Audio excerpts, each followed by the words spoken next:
this tutorial, I'm going to show you how you can merge multiple layers. So here you can create as many layers as you want, and it's really actually a great idea to create multiple layers because now you're working in a non-destructive way.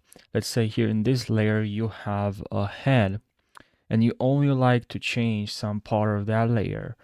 And instead of if you were to have only one layer for everything, if you change something to the head, then it's gonna mess up the other things. But if you only change the head, maybe your client is telling you just change the head, and you can simply just go and to that layer and just change maybe the color, maybe the lines.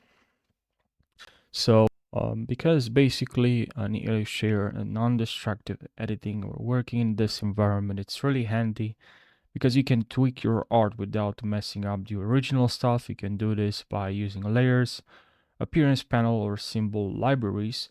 Layers are like transparent sheets you can stack on top of each other, so you can change or remove stuff on one layer without messing with the other. So the appearance panel lets you add cool effects to your art without changing the basic shapes and paths. You can experiment with effects and change them whenever you want. So to use a non-destructive effect in the shape, hold Alt and hit the Pathfinder button, and that will add an effect without smashing the shapes together.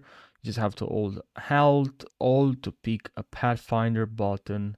But now to merge all your shapes, if you select all of them and you right click, or you just hold Shift, or you hold, if you want to only select 9 to 5, you hold Shift.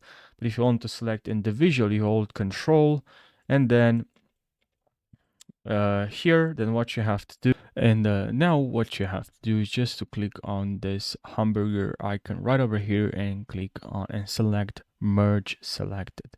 So that's basically how you merge layers in Adobe Illustrator. I really hope you found this video helpful. Thank you so much for watching, and I'll see you in the next tutorial. Take care.